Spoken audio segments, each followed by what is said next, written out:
आज आपल्याला electrical machine मधला एफसी ह्या बघा 14वा प्रॅक्टिकल जे आहे ते मोटर जळल्यानंतर चेक करणं. आता मोटर जळते म्हणजे काय होतंय माहिती आहे? मोटर जळलं म्हणतो आपण, काय होतंय त्यातलं वाइंडिंग खराब होतं, वाइंडिंग जळतं, बरोबर? वाइंडिंग जळतं. आता मोटर जळल्यानंतर त्याला चेक कसं करायचं? एक तर मोटर बंद पडलं त्याला कारण अनेक असतात, त्याला कारणे अनेक असतात. पहिल्यांदा आपण सप्लाय आहे की बघायचं, त्यानंतर स्टार्टरचं काम ओके आहे की बघायचं, आणि जर मोटर चालू झालं नसेल तर मोटरचा कंटिन्युटी बघायचं. आता ही मोटर आहे, हा मोटर आहे, इथे टर्मिनल असतात, हा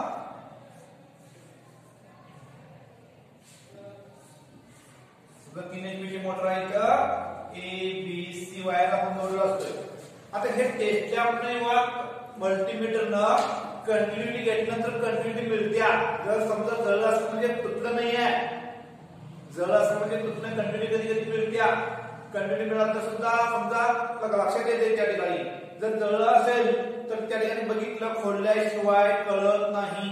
एक तर तो वास येतोय का नाही, मोटर चालू असेल तर मग फुल बघायला पाहिजे, खोललं पाहिजे. खोलल्यानंतर ती जी वाइंडिंग आहे ती वाइंडिंग वीक होते.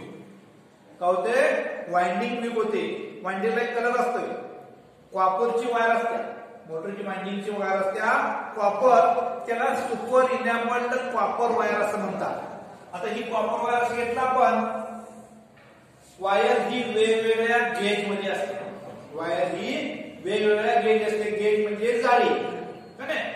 आपण SWG स्टँडर्ड वायर साहाय्याच्या सहाय्याने आपण काय करतो, त्याची जाळी मोजतो. प्रत्येक मोटरला वेगवेगळं गेजची वाइंडिंग असते, त्याचा डाटा असतो त्याचा. आता ही जी वायर आहे त्याला वरच्या बाजूला सुपर इनॅमल्ड कॉपर म्हणजे कोटिंग केलं असते. आपण वाइंडिंग वायर असं गुंडाळतो, बरोबर? आणि एका ठिकाणी असतात का नाही, त्याला स्लीव नसते, एका ठिकाणी असतात तरी का काय शॉर्ट होत नाही, त्याला कलर असते, त्याला कलर असते.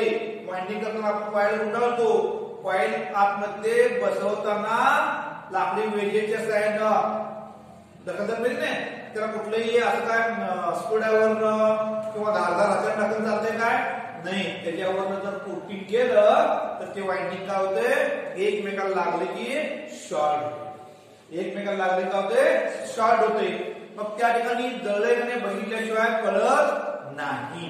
मग कळल्यानंतर समजा कंटिन्युटी इक्विलिब्रियम मिळते, पण आत बघितल्यानंतर कॉइल जळलेली दिसत्या, त्याला कलर वेगळा आलेला असतो. मग ते आपण एखादा ग्रुप सुद्धा जळतो किंवा सगळी मोटर त्या ठिकाणी वाइंडिंग जळालेलं असतं. आता वाइंडिंग करायचं म्हणजे रिवाइंडिंग, म्हणजे परत वाइंडिंग करायचं. काय करायचं? परत वाइंडिंग करायचं. आता कुठलीही मोटर घेतला तर 3 HP ची आपण जर मोटर घेतलं तर त्याच्यावरती डाटा नेमप्लेट, त्याच्यावरती डाटा असतो, नेमप्लेट असतो का नाही. तर त्या नेमप्लेट वर दिलेलं असते बाबा मोटर किती HP ची आहे, मोटर 3 HP ची आहे का नाही. आरपीएम किती आहे, 1440 आरपीएम आहे. कनेक्शन कसं आहे, स्टार कनेक्शन आहे.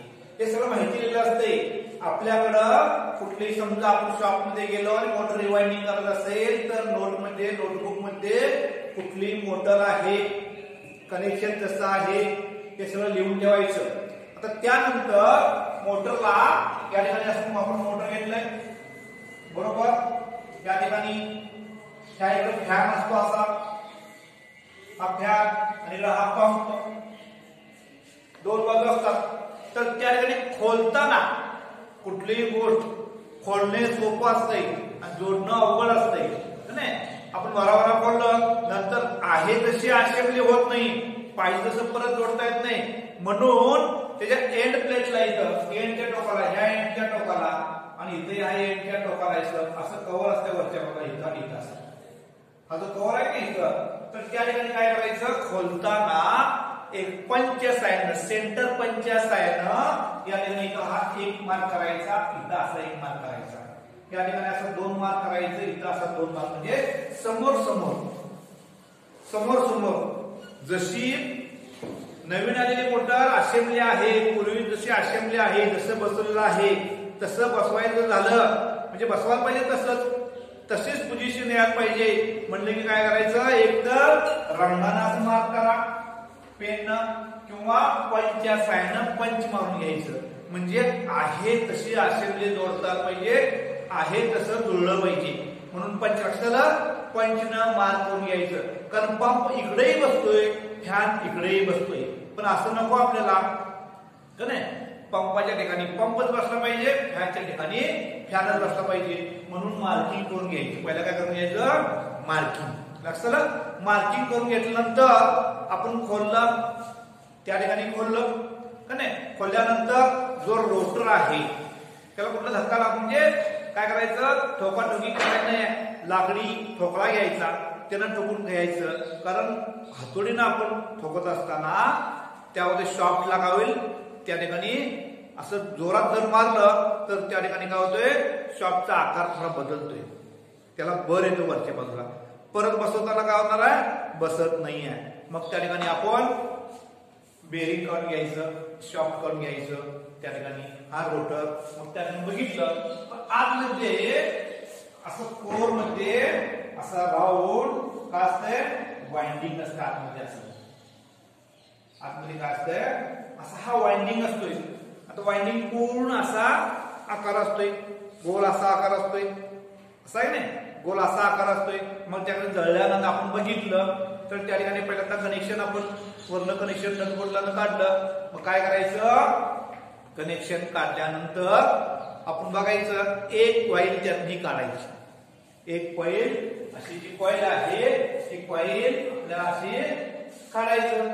काढल्यानंतर एक कॉईल काढल्यानंतर आपल्या ज्या नोटबुक मध्ये नोंद केलंय त्या ठिकाणी त्या कॉईल काढल्यानंतर त्या कॉईलचं वजन, ते काय करायचं, कॉईलचं वजन काय करायचं, त्या कॉईलचं वजन किती ग्रॅम आहे ते वजन घ्यायचं.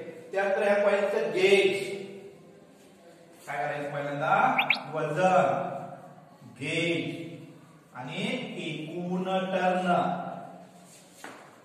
या 3 गोष्टी महत्वाच्या आहेत. आता एकूण कॉईल ज्या असतात ती त्या ठिकाणी 9, 12 अशी कॉईल्स असतात तर त्या ठिकाणी असे नेहमी कॉईल 3, 6, 9, 12, 18, 24 असे कॉईल असतात त्या ठिकाणी. तर त्या ठिकाणी किती ग्रुप पण असते.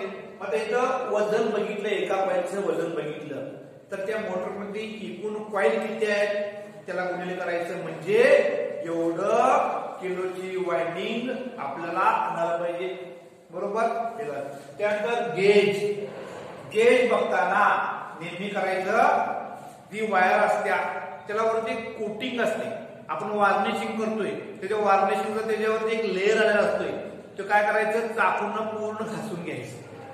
चाकून पूर्ण घासून घ्या किंवा दिवा किंवा मेणबत्ती घ्यायचं आणि पुढलं जे टोक आहे थोडं काय करायचं, जाळायचं. जाळल्यानंतर आपण गेज मायक्रोमीटरनं किंवा SWG न काय करायचं, गेज मोजायचं. गेज मोजायचं म्हणजे जाडी. वायरला गेलं, वायर द्या, नुसतं वायर द्या म्हणून चालेल काय, तर त्याला पहिल्यांदा प्रश्न विचारणार किती गेजची आणि किती पाहिजे, म्हणजे किती पाहिजे आपल्याला, एकूण वजन किती पाहिजे.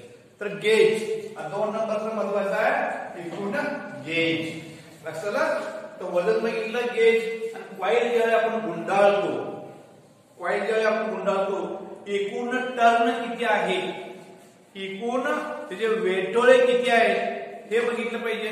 जर समजा आपण वेटोळे समजा 40 असतील, आपण 35 मारलं, मोटर गरम होणार, करंट जास्त घेणार.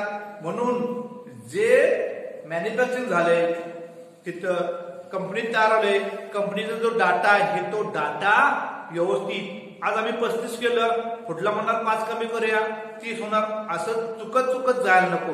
1-2 टर्न जादा झालेलं चालतात, पण कमी झालेलं चालत नाही. कमी झाली की करंट जास्त घेणार, परत मोटर जळणार. लक्षात आहे. म्हणून हा टर्न, या 3 गोष्टी लिहायचे, वजन, गेज आणि टर्न, एकूण त्या वहीमध्ये लिहायचं. लक्षात आलं? मालकाचं नाव, मोटर, कनेक्शन, वजन, टर्न, गेज आणि एकूण टर्न. लक्षात आलं? ह्या गोष्टी लिहिल्यानंतर पूर्ण वाइंडिंग सगळं काढायचं. पूर्ण वाइंडिंग सगळं काढलं का नाही? काढल्यानंतर जे स्लॉट आहे यू आकाराचे स्लॉट असतात, अशा खाचा असतात, यू आकाराच्या अशा खाचा असतात त्या ठिकाणी. त्यामध्ये आतमध्ये इन्सुलेट म्हणून पॅकिंग टाकलं असतं. इन्सुलेट म्हणून पेपर टाकलेला असते का नाही? आता हे सगळं काढायचं, स्वच्छ ब्रशच्या सहाय्यानं क्लीन करून घ्यायचं. आतमध्ये जळल्यानंतर चिकटलेलं असते, स्वच्छ क्लीन करून त्या ठिकाणी घ्यायचं. लक्षात आलं? आता हा स्वच्छ केला, सगळं स्वच्छ केलं. त्यानंतर इन्सुलेशन पेपर टाकायचा आहे. इन्सुलेशन पेपर टाकायचा आहे. तर त्या ठिकाणी काय करायचं? एक दोरीच्या सहाय्यानं असं माप घ्यायचं. इथून असं हा माप घ्यायचा. दोरीच्या सहाय्याने जुन्या कॉईलच्या आकारानं माप घ्यायचं. एक कॉईल हे ठेवायचं. माप घेतलं तर इकडे 2 सेंटीमीटर, इकडे 2 सेंटीमीटर ज्याला ठेवायचं. तर त्या ठिकाणी इथं असा असला इथं दुमरून, इथं असा हा दुमरून आतमध्ये व्यवस्थित कॉईल असं बसायचं. का बसवायचं? ते कॉईल जी आहे ती कोरला टेकायला नको, इन्सुलेट पाहिजे म्हणून खाली पेपर टाकायचं. काय टाकायचं? खाली इन्सुलेट पेपर टाकायचा. ते असं दुमडायचं बाहेरच्या बाजूला. त्या ठिकाणी आपण दाखवायचं पडलं, आपण दाखवून दुमडायचं आणि अशा पद्धतीने बसवायची की बाबा ती कॉईल कुठेही त्या कोरला टेकता उपयोगाचं नाही. कोरला कॉईल टेकलं की शॉर्ट होईल. कोरला कॉईल टेकलं की काय होईल? शॉर्ट होईल. म्हणून काय करायचं? त्या ठिकाणी बसवायचे करायचं. आता हे पेपर काढलं. आता 24 स्लॉट आहे, 24 पेपर त्या ठिकाणी काढलं. आता इथं स्लॉट इन्सुलेट करणे का नाही? म्हणजे स्लॉट जे आहे ते इन्सुलेट करायचं. म्हणजे त्यातनं वाइंडिंग मधनं वाहक जाणार आहे का नाही? करंट जाणार आहे. ती वाइंडिंग समजा बॉडीला जर लागलं कुठं तर जळलं तर मोटर शॉर्ट होईल. म्हणून काय करायचं? स्लॉट म्हणजे खाचा. स्लॉट म्हणजे खाचा. त्या खाचा काय करायचं? इन्सुलेट पेपरच्या सहाय्यानं इन्सुलेट करून घ्यायचं. आता जुन्या मापावरून नवीन कॉईल तयार करणं का नाही? आता प्रत्येक मॉडेल मोटरची, जसं आपल्या टू व्हीलर गाडी आहेत, वेगवेगळ्या कंपन्याची आहेत, सिस्टीम वेगवेगळ्या असत्या, तसं मोटर सुद्धा मेक का नाही? समजा 3 HP ची आहे, 5 HP ची आहे, 10 HP ची आहे, 20 HP ची आहे का नाही? वेगवेगळ्या HP ची असतात. त्याचा आरपीएम वेगळा असतो, गती वेगळी असते. त्या पद्धतीनं वाइंडिंग डिझाईन केलेलं असते. त्या पद्धतीनं आपण काय करायचं? आता नवीन कॉईल तयार करायचा आहे. तर एक फार्मा म्हणजे पॅटर्न, फार्मा म्हणजे पॅटर्न तयार करायचं. आता पॅटर्न कसं तयार करायचं? समजा आपण आता फार्मा तयार करायचा आहे, तर जुनी कॉईल आपण दोरीच्या सहाय्याने किंवा सुतळीच्या सहाय्याने माप घेतले का नाही? किंवा एक जुनी कॉईल आपण ठेवली असली मापाला, तर काय करायचं? अशा पद्धतीनं एक लाकडाचा चौक असा पीस घ्यायचा. लाकडाचा पीस घेतलं तर त्यानंतर काय करायचं? याची कॉर्नर घ्यायची, व्यवस्थित करून घ्यायची. कॉर्नर व्यवस्थित इथं कॉर्नर करून घ्यायचं. त्याला सपोर्ट गेट 2 परत अशा प्लेटा करून घ्यायच्या. प्लायवूडच्या ते करून घ्यायचं. कारण का कॉईल बाहेर यायला नको. पण फार्मा एकदा तयार करून घेतला, तिथं नटबोल्टच्या सहाय्याने फिट करून घेतलं. इथं आपण हँडल बसवलं तुम्हाला पाहिजे फार्मा, किंवा असा एक फार्मा तुम्हाला माहिती आहे, दाखवलं तुम्हाला फार्मा.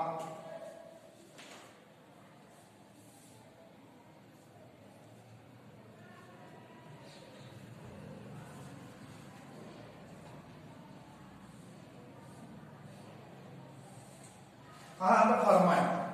आपल्याला इथं या मोठं पायाचं मोठं करता येते पट्टी बसून, इथं नटबोल्ट बसून असं मोठं पायाचं मोठं करता येते, लहान पायाचं लहान करता येते. आता पीव्हीसी मध्ये सुद्धा असं फार्मा आले, पीव्हीसी सुद्धा मध्ये असे फार्मा आले. फार्मा तयार केल्यानंतर म्हणजे त्याचा साईज कॉईलच्या आकाराचा एक साईज पॅटर्न तयार करून घ्यायचा. कॉईलच्या आकाराचा एक काय करून घ्यायचं? पॅटर्न. आता हा डस्टर आहे, ह्याच्या आकाराचा असं तयार करून घ्यायचं. म्हणजे आपल्याला कॉईल गुंडाळायला बरं. कॉईल गुंडाळताना कॉईल बाहेर जायला नको म्हणून त्याला सपोर्टेड असतं, त्याला सपोर्टेड असताना. आता हा फार्म आहे. आता मग वाइंडिंग वायर आणला आपण. वाइंडिंग वायर रेळ म्हणजे असते का नाही. वाइंडिंग वायर आणल्यानंतर असा रेळ मध्ये बंडल असते वाइंडिंग वायरचं. मग त्या ठिकाणी आपण समजा किती गेज आहे, 5 मीटर गेज येतात, 27 गेज, 30 गेज, 32 गेज, 34 गेजची वायर आहे. हा फार्मा आहे का नाही. तर फार्मामध्ये गुंडाळताना ही वायर आहे का नाही. तर वायर गुंडाळताना नेहमी अशा क्लॉक वायर गुंडाळायचं असतं. क्लॉक वायर गुंडाळायचं. लक्षात आलं. असं आहे ते असं असं का गुंडाळायचं, उलट काय करायचं, घड्याळाच्या दिशेनं असं गुंडाळायचं. आता तुम्हाला स्टार्ट येतो. आता वायरचं बंडल तुम्ही बघितलंय, वायरचं बंडल बघितलंय. वायर आपण म्हणतो ना 1.18, 1.5 mm, 2 mm. वायरचे बंडल असे असते, असं वायरचे बंडल असते बरोबर. वायरचे बंडल हा एक टोक आणि हा स्टार्ट टोक असतो. स्टार्ट आपण काढताना तिथं मधूनच काढायचं स्टार्टचं, तर निघतंय. आणि बाहेरनं काढायला काय होतोय, परत गुप्ता तयार होतोय का नाही. आतनं एक काढलं व्यवस्थित तर होतंय. मग तसं तुम्हाला लक्षात घ्या, हा जी आहे ही कॉईल गुंडाळताना काय करायचं, की अशी त्या ठिकाणी गुंडाळायचं. लक्षात आलं. आता हा जो आहे स्टार्ट पहिले टोक आणि हा जो आहे तो एंड. हा जो आहे तो स्टार्ट आणि दुसरा आहे तो एंड. स्टार्ट एंड समजा 3 ग्रुप असतील तर पण द्यायचं. दुसरं एक समजा 45 टर्न 7 टर्न आहेत, 7 टर्न असे गुंडाळायचे. स्टार्ट झालं. परत दुसरं आहे, दुसऱ्या फॉर्ममध्ये घ्यायचं, तिथे गुंडाळ 3-3चे सुद्धा ग्रुप असतात, एक सुद्धा असते. मग आता इथे गुंडाळलं मग या ठिकाणी इथे एक दोरी बांधायची, इथे एक दोरी बांधायची, इथे एक दोरी, इथं असं 2-2 दोरी बांधायचं चालतंय किंवा 4. कारण कॉईल त्यामधनं सुट्ट व्हायला नको. कॉईलला कुठं मार्क असेल इसकडायला नको म्हणून काय करायचं, एकत्र करायचं. आणि एकत्र केल्यानंतर इथं काय करायचं, अशी दोरी बांधून घ्यायचं. इथे दोरी बांधायचं. समजा 24 कॉईल आहे, अशा पद्धतीने 24. आणि जसं आपण कॉईल तयार केलं तसंच ठेवायचं. हे उलट ठेवायचं नाही. स्टार्ट एंड तसं ठेवायचं. कारण असं नाहीये, हा असाच ठेवायचा. तसं वरच्या बाजूला एंड येतो, आतल्या बाजूला स्टार्ट येतो. आता ही कॉईल आपण तयार केलं, लक्षात नाही. कॉईल आपण तयार केलं. कॉईल तयार केल्यानंतर आपण काय करायचं, आता 1 ते 6 आहे, 1 ते 7 आहे, 1 ते 8 आहे. पीच का असेल मोटरच्या HP नुसार तिथं ठरलं असते, डाटा असतोय त्याचा. डाटा कसं तयार करायचं तुम्हाला सांगतो ते. मग असेल 1 ते 6 आहे, मग 1 मध्ये बसवायचं, परत 6 मध्ये असं बसवायचं. बसवल्यानंतर एक कॉईल बसवल्यानंतर असं बसवायचं सगळे कॉईल बसल्यानंतर वर जसं आपण खालच्या बाजूला इन्सुलेट पेपर टाकलेला आहे, तर खालच्या बाजूला जसं इन्सुलेट पेपर टाकलं तसं वरच्या बाजूला सुद्धा एक टोपी त्याला टाकायचं. काय करायचं, वरच्या बाजूला सुद्धा असं टोपी टाकायचं. मग पूर्ण वाइंडिंग झालं तर परत वरच्या बाजूला काय करायचं, पेपर एक टाकायचं. त्यानंतर लाकडी वेजेस तुट्या, कारण आतमध्ये रोटर फिरताना एखादी कॉईल पंता त्या रोटरला लागायला नको म्हणून काय करायचं, लाकडी वेजेस त्याच्यावरती अशा मिळतात मार्केटमध्ये, त्याच्यावरती पट्ट्या त्या ठिकाणी ढकलायच्या. पट्ट्या ढकललं, आता कॉईल जसं केसाचा आकार असतोय तसं तो बुचडा तयार होतोय, असा इकडे येते दोन्ही बाजूला. मग त्या ठिकाणी प्रत्येक कॉईलचं 2 टोका, लक्षात नाही, प्रत्येक कॉईलचं 2 टोका. मग त्या ठिकाणी 3 ग्रुप करायचा, 1 2 3 1 2 3 1 2 3 1 2 3 अशा पद्धतीने ग्रुप होणार. तुम्हाला सांगतो नंतर कनेक्शनचं. आता हे कॉईल तयार करायचं लक्षात आलं, कॉईल बसवायचं कसं लक्षात आलं. कॉईल बसवल्यानंतर त्याला इन्सुलेट करायचं. इन्सुलेट केल्यानंतर काय करायचं, कनेक्शन आहे, कनेक्शन नंतर त्या ठिकाणी कॉईल बांधून घ्यायचं. कॉटन टेप असते, कॉटन टेप द्यायचं, त्याला बांधून मॅलेटच्या सहाय्यानं, लाकडाचं किंवा प्लास्टिकची हातोडी असते, लोखंडाची वापरायची नाही आहे. कारण लोखंडाचं वापरून जर त्या कॉईल वरचं काय होईल, कंकुरा निघतील किंवा असं मारल्यानंतर त्या ठिकाणी का होईल असा तुकडा निघत का नाही